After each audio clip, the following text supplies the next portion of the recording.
Hello everyone, ಈ ಒಂದು video ನಮ್ಮ KPCL ರೀ ಎಕ್ಸಾಮ್ ಬರೆದಿರುವಂಥ ಆಸ್ಪಿರೆಂಟ್ಸ್ಗೆ ಯೂಸ್ಫುಲ್ ಆಗುವಂಥ ಒಂದು ವಿಡಿಯೋ ಇರುತ್ತೆ. ಸೊ ಯಾರೆಲ್ಲ ಈ ರೀ ಎಕ್ಸಾಮ್ ಬರೆದ್ಬಿಟ್ಟು ಫೈನಲ್ ಲಿಸ್ಟಲ್ಲಿ ಶಾರ್ಟ್ ಲಿಸ್ಟ್ ಆಗಿ ಅಪಾಯಿಂಟ್ಮೆಂಟ್ ಲೆಟರ್ಸ್ಗಾಗಿ ವೆಯ್ಟ್ ಮಾಡ್ತಾ ಇದ್ದೀರಾ, ಅವ್ರಿಗೆ ಯೂಸ್ಫುಲ್ ಆಗುವಂಥ ಒಂದು ವಿಡಿಯೋ ಇರುತ್ತೆ.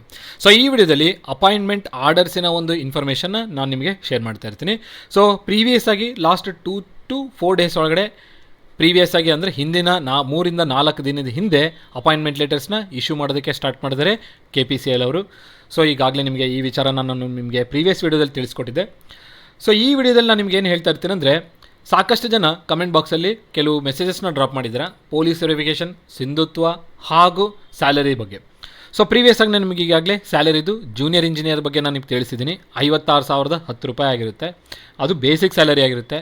ಇನ್ ಹ್ಯಾಂಡ್ ಸ್ಯಾಲರಿ ಬರೋ ಒಳಗಡೆ ನಿಮಗೆ ಆಲ್ಮೋಸ್ಟ್ 76 ಹಿಡಿದು 80,000 ಒಳಗಡೆ ಜೂನಿಯರ್ ಇಂಜಿನಿಯರ್ಸ್ ರಿಸೀವ್ ಮಾಡ್ಕೊಳ್ತಾರೆ. 76,000 ಹಿಡಿದು 86,000 ಒಳಗಡೆ based on power plant. So ಥರ್ಮಲನ್ ಆಗಿರ್ಬೋದು, ಹೈಡಲನ್ ಆಗಿರ್ಬೋದು. ಸೊ ಥರ್ಮಲ್ಗೆ ಹೈಡಲ್ಗೆ ಒಂದು 3,000 ಇಂದ 5,000 ಅಥವಾ ಮ್ಯಾಕ್ಸಿಮಮ್ 7,000 ಡಿಫ್ರೆನ್ಸ್ ಇದೆ. ಸೊ ಅದು ನೀವು ಆಯ್ಕೆ ಮಾಡೋದ್ರ ಮೇಲೆ ಬೇಸಿಸ್ ಡಿಪೆಂಡ್ ಆಗುತ್ತೆ. ಸೊ ಥರ್ಮಲಲ್ಲಿ ಹೋದರೆ 5,000 ಇಂದ 7,000 ಅಥವಾ 3,000 ಮಿನಿಮಮ್ ಇರುತ್ತೆ. 5,000 ಇಂದ 7,000 ಕನ್ಸಿಡರ್ ಮಾಡಿ. 5,000 ಇಂದ 7,000 ವ್ಯತ್ಯಾಸ. ಅಂದರೆ ಹೈ ಥರ್ಮಲ್ ಕನ್ಸಿಡರ್ ಮಾಡೋದ್ರಿಂದ 5,000 ಮಿನಿಮಮ್ ಆಗಿ ಜಾಸ್ತಿ ಇರುತ್ತೆ. ಹೈಡಲ್ ಕನ್ಸಿಡರ್ ಮಾಡೋದ್ರಿಂದ ಥರ್ಮಲ್ ಕಂಪೇರ್ ಮಾಡಿದಾಗ 5,000 ಕಮ್ಮಿ ಇರುತ್ತೆ. ಸೊ ಇದು ಜೂನಿಯರ್ ಇಂಜಿನಿಯರಿನ ಒಂದು ಸ್ಯಾಲರಿ ಡೀಟೇಲ್ ಕೊಟ್ಟಿದ್ದು. ಅದಾಗಿದ ನಂತರ ನೋಡಿ, ಯಾರೆಲ್ಲ ಜಾಯ್ನ್ ಆಗ್ತಿರ್ತೀರ, ಈಗ ಕೆಲವರು ಕೋಸ್ಟಲ್ ಕಡೆಯವರು ಇರ್ತಾರೆ, ಅವರಿಗೆ ಥರ್ಮಲ್ ಪವರ್ ಪ್ಲಾಂಟ್ ಸಿಗುತ್ತೆ. ಸೊ ಭಯ ಬೀಳಬೇಕಾಗಿರೋಂಥ ಅವಶ್ಯಕತೆ ಇಲ್ಲ. KPSCಲಿನ ಟೌನ್ಶಿಪ್ ಇರುತ್ತೆ, ಕ್ವಾರ್ಟರ್ಸ್ ಇರುತ್ತೆ. ಸೊ ಈಸಿಯಾಗಿ ನೀವು ಜಾಯ್ನ್ ಆಗ್ಬೋದು. ಜಾಯ್ನ್ ಆಗಿದ ನಂತರ ನಿಮ್ಗೆ ಆ ಸಂಪೂರ್ಣ ಮಾಹಿತಿ ಗೊತ್ತಾಗ್ತಾ ಹೋಗುತ್ತೆ. ಅದಾಗಿ ನಂತರ ನಮಗೆ ಈಗಾಗಲೇ ಪ್ರೀವಿಯಸ್ ವಿಡಿಯೋದಲ್ಲಿ ಹೇಳಿದಂತೆ, ಯಾರೆಲ್ಲ KPCLಯಿಂದ ಆರ್ಡರ್ ಕಾಪೀಸ್ನ ರಿಸೀವ್ ಮಾಡ್ಕೊಂಡಿದ್ದೀರಾ, ಏಪ್ರಿಲ್ 2ನೇ ತಾರೀಕು ಜಾಯ್ನಿಂಗ್ ಡೇಟ್ನ ಕೊಟ್ಟಿರ್ತಾರೆ. ಸೊ ಯಾರೆಲ್ಲ ಕಂಪ್ನಿಗಳಲ್ಲಿ ಕೆಲಸ ಮಾಡ್ತಿರ್ತೀರಾ ಅಥವಾ ಯಾರ್ಯಾರು ಸರ್ಕಾರಿ ಇಲಾಖೆಗಳಲ್ಲಿ ಕೆಲಸ ಮಾಡ್ತಿದ್ದೀರಾ ಹಾಗೂ ಯಾರೆಲ್ಲ ಬೇರೆ ಕಂಪ್ನಿಗಳಲ್ಲಿ ಕೆಲಸ ಮಾಡ್ತಿದ್ದೀರಾ, ಸೊ ಅವ್ರವ್ರದ್ದು ಓನ್ ಆಗಿರುತ್ತೆ. ಸೊ ಕಂಪ್ನಿಯಲ್ಲಿ ಕೆಲಸ ಮಾಡ್ತಿರ್ಬೋದು, ಅದು ಯಾವುದೇ ಇದರಲ್ಲಿ ಕೆಲಸ ಮಾಡ್ತಿದ್ರು, ಆದಷ್ಟು ಏಪ್ರಿಲ್ 2ಕ್ಕೆಲ್ಲ ಜಾಯ್ನ್ ಆಗೋದಕ್ಕೆ ಏನೆಲ್ಲ ಸಿದ್ಧತೆಗಳನ್ನ ಮಾಡ್ಕೊಳ್ಬೇಕು ಆದಷ್ಟು ಬೇಗನೆ ಸಿದ್ಧತೆಗಳನ್ನ ಮಾಡ್ಕೊಳ್ಳಿ. ಯಾಕಂದರೆ ಏಪ್ರಿಲ್ 2 ಜಾಯ್ನಿಂಗ್ ಡೇಟ್ ಆಗಿರುತ್ತೆ. ಸೊ ಈಗಾಗಲೇ ಆಲ್ಮೋಸ್ಟ್ 200 to 300 ಮೆಂಬರ್ಸ್ ಆರ್ಡರ್ ಕಾಪೀಸ್ನ ರಿಸೀವ್ ಮಾಡ್ಕೊಂಡಿರ್ಬೋದು ಅಂತ ಅಂದ್ಕೊಂಡಿದ್ದೀನಿ. ಇನ್ನು ಉಳುಕಿರೋ 622ರಲ್ಲಿ 200 ಕನ್ಸಿಡರ್ ಮಾಡಿದ್ರೆ ಇನ್ನು 422 ಜನ ಯಾವಾಗ ಇಶ್ಯೂ ಮಾಡ್ಕೊಳ್ತಾರೆ ಸರ್, ಯಾವಾಗ ರಿಸೀವ್ ಮಾಡ್ಕೊಳ್ತಾರೆ ಸರ್ ಅಂತ ನಿಮ್ಮ ಪ್ರಶ್ನೆ ಆಗಿರುತ್ತೆ. ಸೊ ನೋಡಿ ಸ್ನೇಹಿತರೆ, ಯಾರಿಗೆ ಆರ್ಡರ್ ಕಾಪಿ ಕಳಿಸಿದ್ದಾರೆ ಅಂತಂದರೆ, 2024ರಲ್ಲಿ ಯಾರೆಲ್ಲ ಶಾರ್ಟ್ ಲಿಸ್ಟ್ ಆಗಿದ್ರು ಅದೇ ಕ್ಯಾಂಡಿಡೇಟ್ಸ್, ಅದರೊಳಗಡೆ ಎಷ್ಟೋ ಕೆಲವು ಕ್ಯಾಂಡಿಡೇಟ್ಸ್ ಇರ್ತಾರೆ, ಅವರು ಈಗಲೂ ಶಾರ್ಟ್ ಲಿಸ್ಟ್ ಆಗಿರ್ತಾರೆ, ಅಂದರೆ ಕಾಮನ್ ಆಗಿ.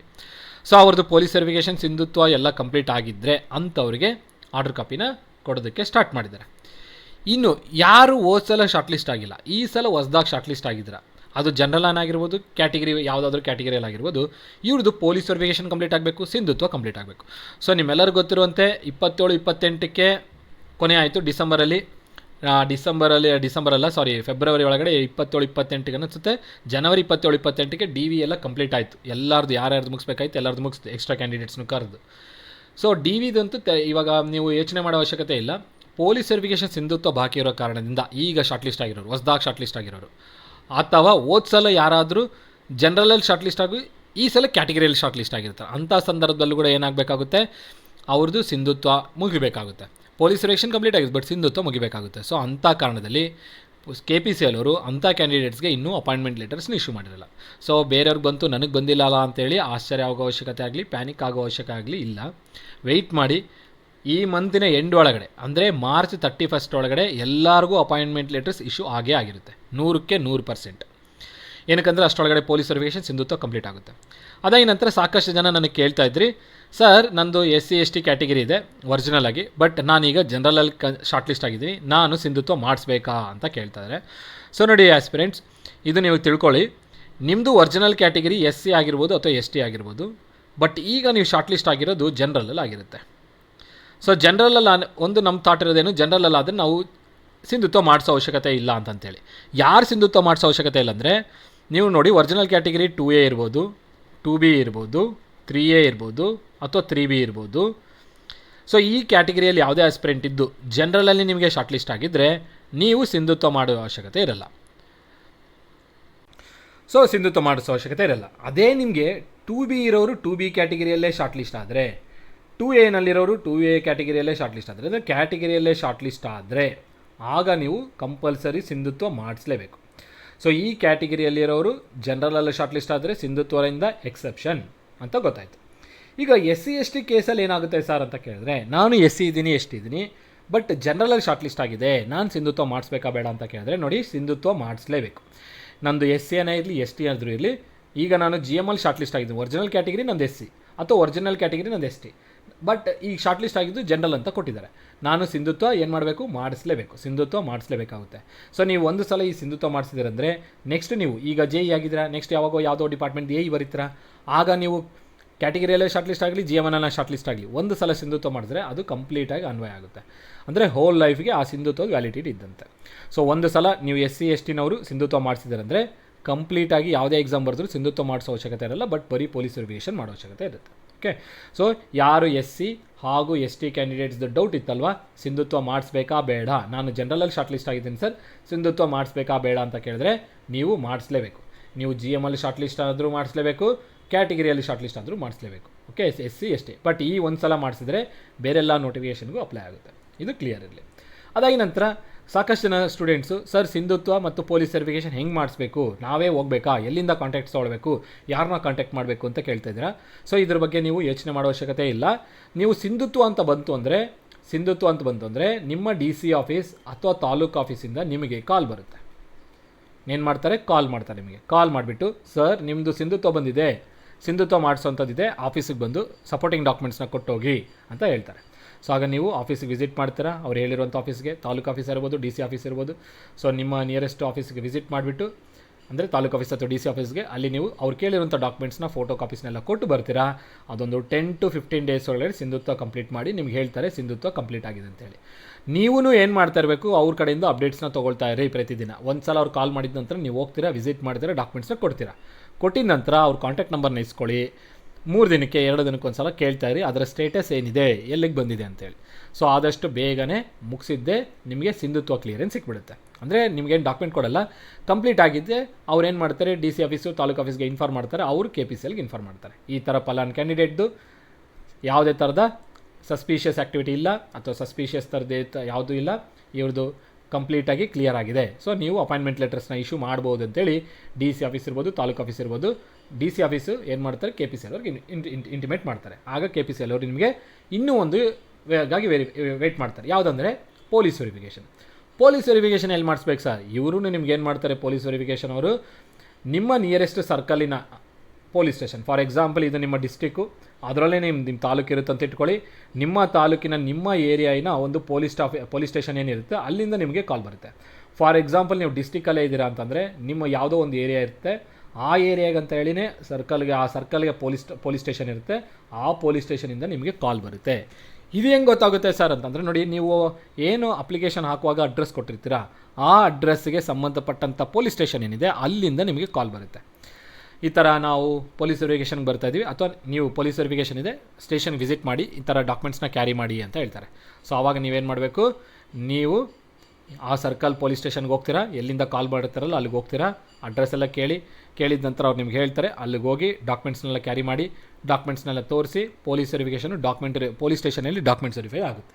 ಅದಾಗಿ ನಂತರ ಅವ್ರು ಏನು ಮಾಡ್ತಾರೆ, ಆ ಸರ್ಕಲ್ ಪೊಲೀಸ್ ಸ್ಟೇಷನಿಂದ ಒಬ್ಬ PCನೋ ಪೊಲೀಸ್ ಕಾನ್ಸ್ಟೇಬಲ್ ಅಥವಾ ಯಾರಾದರೂ ಒಬ್ಬರು ಆ ಸರ್ಕಲಿನ ಒಬ್ಬ ಸ್ಟಾಫು ನಿಮ್ಮ ಮನೆಗೆ ವಿಸಿಟ್ ಮಾಡ್ತಾರೆ, ಅಕ್ಕಪಕ್ಕದಲ್ಲಿ ವಿಚಾರಿಸ್ತಾರೆ, ನಿಮ್ಮ ಹತ್ರ ಒಂದು ಫೋಟೋ ತೊಗೊಳ್ತಾರೆ, ಅಂದರೆ ನಿಮ್ಮ ಹತ್ರ ಗ್ರೂಪ್ ಫೋಟೋ ತೊಗೊಳ್ತಾರೆ, ಅಲ್ಲಿಗೆ ಪೊಲೀಸ್ ವೆರಿಫಿಕೇಷನ್ ಕಂಪ್ಲೀಟ್ ಆಗುತ್ತೆ. ಸೊ ಇದು ಇದೇ ಥರನೇ ಮಾಡಬೇಕಂತೇನಿಲ್ಲ, ಬಟ್ ಪೊಲೀಸ್ ಸ್ಟೇಷನಿಂದಂತೂ ಕಾಲ್ ಅಂತೂ ಬಂದೇ ಬರುತ್ತೆ ನಿಮಗೆ. ನೀವು ಆ ಪೊಲೀಸ್ ಸ್ಟೇಷನ್ಗೆ ಹೋಗ್ತೀರಾ, ಅಲ್ಲಿ ನಿಮ್ಮ ಡಾಕ್ಯುಮೆಂಟ್ ವೆರಿಫಿಕೇಷನ್ ಮಾಡ್ಕೊಳ್ತೀರಾ. ಅದಾಗಿದ ನಂತರ ಅವರು ಒಬ್ಬರು ನಿಮ್ಮ ಮನೆಗೆ ವಿಸಿಟ್ ಮಾಡಿಬಿಟ್ಟು ಅಲ್ಲೊಂದು ಪ್ರೊಸೀಜರ್ ಇರುತ್ತೆ, ಅಲ್ಲೊಂದು ಪ್ರೊಸೀಜರ್ನ ಕಂಪ್ಲೀಟ್ ಮಾಡ್ಕೊಳ್ತಾರೆ. ಸೊ ಇಷ್ಟು ಪೊಲೀಸ್ ವೆರಿಫಿಕೇಷನ್ನ ಒಂದು ಮಾಹಿತಿ. ಸೊ ಪೊಲೀಸ್ ವೆರಿಫಿಕೇಷನ್ಗೆ ನೀವು ಪೊಲೀಸ್ ಸ್ಟೇಷನ್ಗೆ ವಿಸಿಟ್ ಮಾಡೋ ಅವಶ್ಯಕತೆ ಇಲ್ಲ, ಪೊಲೀಸ್ ಸ್ಟೇಷನಿಂದನೇ ನಿಮಗೆ ಕಾಲ್ ಬರುತ್ತೆ. ನಿಮಗಿನ್ನೂ ಕನ್ಫ್ಯೂಷನ್ ಇತ್ತು ಅಥವಾ ನಿಮಗಿನ್ನೂ ಆ ಥರ ಇತ್ತು ಅಂದರೆ, ನೀವು ನಿಮ್ಮ ನಿಯರೆಸ್ಟ್ ಪೊಲೀಸ್ ಸ್ಟೇಷನ್, ನಿಮ್ಮ ಸರ್ಕಲ್ಗೆ ಯಾವ ಪೊಲೀಸ್ ಸ್ಟೇಷನ್ ಬರುತ್ತೆ ಅಂತ ತಿಳ್ಕೊಳ್ಳಿ, ಆ ಪೊಲೀಸ್ ಸ್ಟೇಷನ್ ಜೊತೆಗೆ ಕಾಂಟ್ಯಾಕ್ಟಲ್ಲಿ ಇಟ್ಕೊಳ್ಳಿ, ಅಥವಾ ವಿಸಿಟ್ ಮಾಡಿ ಕೇಳಿ, ಈ ಥರ ನಂದು ಶಾರ್ಟ್ ಲಿಸ್ಟ್ ಆಗಿದೆ, ನಂದು DV ಇದೆ, DV ಅಂದರೆ ಪೊಲೀಸ್ ವೆರಿಫಿಕೇಷನ್ ಇದೆ, ಸೊ ಏನಾದರೂ ಬಂದಿದೆಯಾ ಅಂತ ಕೇಳಿ. ಇನ್ ಕೇಸ್ ಬಂದಿತ್ತು ಅಂದರೆ ಅವ್ರು ಇಂಟಿಮೇಟ್ ಮಾಡ್ತಾರೆ. ಇನ್ ಕೇಸ್ ಬಂದಿಲ್ಲ ಅಂದರೆ ವೆಯ್ಟ್ ಮಾಡಿ, ನಾವೇ ನಿಮಗೆ ತಿಳಿಸ್ತೀವಿ ಅಂತ ಹೇಳ್ತಾರೆ. ಇಷ್ಟು. ಸೊ ಪೊಲೀಸ್ ವೆರಿಫಿಕೇಷನ್ದು ಕ್ಲಿಯರ್ ಆಯಿತು ಅಂತ ಅಂದ್ಕೊಂಡಿದ್ದೀನಿ, ಹಾಗೂ ಸಿಂಧುತ್ವ ಅದು ಕ್ಲಿಯರ್ ಆಗಿದೆ ಅಂತ ಅಂದ್ಕೊಂಡಿದ್ದೀನಿ. ಅದಾಗಿ ನಂತರ ಸ್ಯಾಲರಿದು ನಾನು ನಿಮಗೆ ಹೇಳಿದೆ, ಸ್ಯಾಲರಿದೂ ತಿಳಿಸಿದಾಯಿತು JE. ಈಗ ಅಸಿಸ್ಟೆಂಟ್ ಇಂಜಿನಿಯರ್ ಸ್ಯಾಲರಿ ಎಷ್ಟಿದೆ ಸರ್ ಅನ್ನೋದೊಂದು ಪ್ರಶ್ನೆ ಆಗಿದೆ ಕೆಲವರು ಸ್ಟೂಡೆಂಟ್ಸ್ದು. ನೋಡಿ ಫ್ರೆಂಡ್ಸ್, ಜೂನಿಯರ್ ಇಂಜಿನಿಯರ್ದು ಈಗಾಗಲೇ ಹೇಳಿದಂತೆ 56,000 ಬೇಸಿಕ್ ಇದೆ. 56,000 ಏನಿದು ಬೇಸಿಕ್, ಇದು ಬೇಸಿಕ್ಕಿಗೆ ಅಲಯನ್ಸಸ್ ಎಲ್ಲ ಆ್ಯಡ್ ಆಗ್ತವೆ. ಅಲಯನ್ಸಸ್ ಎಲ್ಲ ಆ್ಯಡ್ ಆಗಿ ಈ JE ಸ್ಯಾಲರಿ ಎಷ್ಟು ಬರ್ಬೋದು, 76,000 ಹಿಡಿದು 80,000ವರೆಗೂ ನೀವು ತೊಗೊಳ್ತೀರಾ based on thermal power plant, hydel power plant. ಈಗ ಅಸಿಸ್ಟೆಂಟ್ ಇಂಜಿನಿಯರ್ದು ಏನು ಸರ್ ಕತೆ ಅಂತ ಅನ್ನೋದಾದರೆ, ಅಸಿಸ್ಟೆಂಟ್ ಇಂಜಿನಿಯರ್ದು ಈಗೇನು ನಿಮಗೆ ಅಪಾಯಿಂಟ್ಮೆಂಟ್ ಲೆಟರ್ಸ್ನ ಇಶ್ಯೂ ಮಾಡ್ತಿದ್ದಾರೆ, ಆ ಅಪಾಯಿಂಟ್ಮೆಂಟ್ ಲೆಟರಲ್ಲಿ ಫಸ್ಟ್ ಪೇಜಲ್ಲೇ ಮೆನ್ಷನ್ ಮಾಡಿದ್ದಾರೆ ನಿಮಗೆ ಬೇಸಿಕ್ ಸ್ಯಾಲರಿ ಎಷ್ಟಿದೆ ಅಂತೇಳಿ. ಸೊ ಅದ್ರ ಪ್ರಕಾರ ಎಷ್ಟು ಮೆನ್ಷನ್ ಮಾಡಿದ್ದಾರೆ ಅಂದರೆ 74,000 ಸಮಥಿಂಗ್ ಮೆನ್ಷನ್ ಮಾಡಿದ್ದಾರೆ. ಸೊ 74,060 ಎಷ್ಟು, 74,060 ರೂಪಾಯಿ. ಇದು ಎಕ್ಸಾಕ್ಟ್ ಫಿಗರ್ ನಿಮ್ಮ ಅಪಾಯಿಂಟ್ಮೆಂಟ್ ಲೆಟ್ರಲ್ಲಿ ಮೆನ್ಷನ್ ಮಾಡಿರೋದು. ಇದೇನಿದು ಬೇಸಿಕ್ ಸ್ಯಾಲರಿ. ಸೊ ಈ ಬೇಸಿಕ್ ಸ್ಯಾಲರಿಗೆ ಏನಾಗುತ್ತೆ, ಅಲಯನ್ಸಸ್ ಆ್ಯಡ್ ಆಗುತ್ತೆ. ಸೊ ನನ್ನ ಪ್ರಕಾರ, ನಾನು ಗ್ಯಾದರ್ ಮಾಡಿರುವ ಇನ್ಫಾರ್ಮೇಷನ್ ಪ್ರಕಾರ ನಿಮಗೆ 42,000 ಅಥವಾ 48,000 ಅಲಯನ್ಸಸ್ ಬರ್ಬೋದು. ಆಲ್ಮೋಸ್ಟ್ ನಿಯರೆಸ್ಟ್ ಪಾಯಿಂಟ್ಗೆ 46 to 48 ಅಂತ ಕನ್ಸಿಡರ್ ಮಾಡಿ. ಸೊ ನಾನು 48 ಕನ್ಸಿಡರ್ ಮಾಡ್ತೀನಿ. ಇದು ಏನು ಅಲಯನ್ಸಸ್ಸು. ಸೊ ನಿಮಗೆ DA ಇರ್ಬೋದು, HR ಇರ್ಬೋದು, TA ಇರ್ಬೋದು, ನೈಟ್ ಡ್ಯೂಟಿ ಅಲಯನ್ಸ್ ಇರ್ಬೋದು, ಡಸ್ಟ್ ಅಲಯನ್ಸ್ ಇರ್ಬೋದು, ರಿಸ್ಕ್ ಅಲಯನ್ಸ್ ಇರ್ಬೋದು, ಬೇರೆ ಅಲಯನ್ಸಸ್ ಎಲ್ಲ ಇರುತ್ತೆ. ಆ ಎಲ್ಲ ಅಲಯನ್ಸಸ್ ಎಲ್ಲ ಇನ್ಕ್ಲೂಡ್ ಆದರೆ ಇಷ್ಟು ಬರುತ್ತೆ. ಸೊ ಇದೆಲ್ಲ ಸೇರಿ ಎಷ್ಟಾಯಿತು, 1,22,060 ಆಗುತ್ತೆ. 1,22,060. ಸೊ ಎಷ್ಟಾಯಿತು, 1,22,060 ರೂಪಾಯಿ ನಿಮಗೆ ಬರುವಂಥ ಸ್ಯಾಲರಿ ಇದು. ಈ ಸ್ಯಾಲರಿಯಲ್ಲಿ ಏನಾಗಬೇಕಿನ್ನು, ಡಿಡಕ್ಷನ್ ಆಗಬೇಕು. ಡಿಡಕ್ಷನ್ ನಾನು ಮ್ಯಾಕ್ಸಿಮಮ್ ವ್ಯಾಲ್ಯೂ ತೆಗಿತಾ ಇದ್ದೀನಿ, ಒಂದು 20,000 ತೆಗೀರಿ. 20ರಿಂದ 22,000 ತೆಗೆದರು ಮಿನಿಮಮ್ ಆಗಿ ಇನ್ ಹ್ಯಾಂಡ್ ಸ್ಯಾಲರಿ ಎಷ್ಟಿರುತ್ತೆ, 1,00,000 ರೂಪಾಯಿ ಮಿನಿಮಮ್ ಇರುತ್ತೆ. ಎಷ್ಟಿರುತ್ತೆ ಮಿನಿಮಮು, 1,00,000 ರೂಪಾಯಿ ಮಿನಿಮಮ್ ವ್ಯಾಲ್ಯೂ ಇದು. ಮ್ಯಾಕ್ಸಿಮಮ್ ಅಂದರೆ ನಿಮಗೆ 1,05,000ದಿಂದ ಹಿಡಿದು 1,07,000ವರೆಗೂ ನಿಮಗೆ ಇನ್ ಹ್ಯಾಂಡ್ ಸ್ಯಾಲರಿ ಬರುತ್ತೆ. ಯಾರಿಗೆ, ಅಸಿಸ್ಟೆಂಟ್ ಇಂಜಿನಿಯರ್ಗೆ. ಮತ್ತು ಇದರಲ್ಲಿ ನಿಮಗೆ ಥರ್ಮಲ್ ಹೈಡಲ್ ಡಿಪೆಂಡ್ ಆಗುತ್ತೆ. ಸೊ ಥರ್ಮಲ್ಗೆ ಹೈಡಲ್ಗೆ ನಾನು ಈಗಾಗಲೇ ಹೇಳಿದಂತೆ 5,000ರಿಂದ 7,000 ವೇರಿಯೇಷನ್ ಇರ್ಬೋದು. ಸೊ ಅಸಿಸ್ಟೆಂಟ್ ಇಂಜಿನಿಯರಿನ ಒಂದು ಸ್ಯಾಲರಿ ಡೀಟೇಲ್ಸು ಇದು ಬ್ರೀಫಾಗಿ ನಿಮಗೆ ಹೇಳಿದ್ದು. ಅಲಯನ್ಸಸ್ ಯಾವ್ದಾದ್ರು ಬರುತ್ತೆ ಅಂತೇಳಿ ನಿಮಗೆ ಅಪ್ಡೇಟ್ ಮಾಡ್ತಾರೆ. ವರ್ಷ ನಿಮಗೆ ಕೆಲವೊಂದು ಅಲಯನ್ಸಸ್ನ ಇನ್ಕ್ರೀಸ್ ಮಾಡ್ತಾರೆ, ಕೆಲವೊಂದು ಅಲಯನ್ಸ್ನ ತೆಗೆದುಬಿಟ್ಟು ಅಪ್ಡೇಟು ಮಾಡ್ತಿರ್ತಾರೆ. ಸೊ ಆ ಒಂದು ಕಾರಣದಿಂದ ಯಾವ್ಯಾವ ಅಲಯನ್ಸ್ ಅಂತೇಳಿ ನಾನು ಹೇಳ್ತಿಲ್ಲ, ಯಾಕಂದರೆ ನನಗೆ ಸಿಕ್ಕಿರೋದು ಓಲ್ಡ್ ಡಾಟಾ. ಬಟ್ ಈ ಒಂದು ಡಾಟಾ ಅಂತೂ ಎಕ್ಸಾಕ್ಟ್ ಫಿಗರ್, ಇದಂತೂ ಎಕ್ಸಾಕ್ಟ್ ಫಿಗರು. ಈ ಅಲಯನ್ಸಲ್ಲಿ ಒಂದು ಸ್ವಲ್ಪ ವೇರಿಯೇಷನ್ ಇರ್ಬೋದು, 2,000 3,000 ಆಲ್ಮೋಸ್ಟ್ ಮಿನಿಮಮ್ ವ್ಯಾಲ್ಯೂ ನಾನು ಕನ್ಸಿಡರ್ ಮಾಡಿದ್ದೀನಿ. ಹಾಗಾಗಿ ಮಿನಿಮಮ್ ಅಂತೂ 1 lakh ಸ್ಯಾಲರಿ ಇದೆ. ಜೂನಿಯರ್ ಇಂಜಿನಿಯರ್ಗೆ ಮಿನಿಮಮ್ 76,000 ಸ್ಯಾಲರಿ ಅಂತ ಇದೆ. ಇದಂತೂ ನಿಜ ನೋಡಿ. ಸೊ ಸ್ಯಾಲರಿ ಡೀಟೇಲ್ಸ್ ಗೊತ್ತಾಯಿತು, ಸಿಂಧುತ್ವ ಯಾರು ಮಾಡಿಸ್ಬೇಕಂತ ಗೊತ್ತಾಯಿತು. ಸಾಕಷ್ಟು ಜನ SC/ST ಕ್ಯಾಟಗಿರಿಯಲ್ಲಿ ಶಾರ್ಟ್ ಲಿಸ್ಟ್ ಆಗಿ, SC/ST ಕ್ಯಾಟಗಿರಿ ಒರಿಜಿನಲ್ ಇದ್ದು ಜನರಲಲ್ಲಿ ಶಾರ್ಟ್ ಲಿಸ್ಟ್ ಆಗಿದೆ. ನಂದು ಸಿಂಧುತ್ವ ಮಾಡಿಸ್ಬೇಕಾ ಬೇಡ, ಪೊಲೀಸ್ ವೆರಿಫಿಕೇಷನ್ ಮಾಡಿಸ್ಬೇಕಾ ಬೇಡ ಅಂತ ಅನ್ನೋ ಡೌಟ್ ಇತ್ತು, ಅದು ಕ್ಲಿಯರ್ ಆಗಿದೆ ಅಂತ ಅಂದ್ಕೊಂಡಿದ್ದೀನಿ. ಅದಾಗಿ ನಂತರ ಸಿಂಧುತ್ವ ಹೇಗೆ ಮಾಡಿಸ್ಬೇಕು, ಪೊಲೀಸ್ ವೆರಿಫಿಕೇಷನ್ ಹೇಗೆ ಮಾಡಿಸ್ಬೇಕು, ಇದು ಹೆಂಗೆ ನಾವು ಮೂವ್ ಆಗಬೇಕು ಅಂತ ಕೇಳಿದರೆ ಅದ್ರದ್ದು ಡೀಟೇಲ್ಸ್ ಹೇಳಿದ್ದೀನಿ.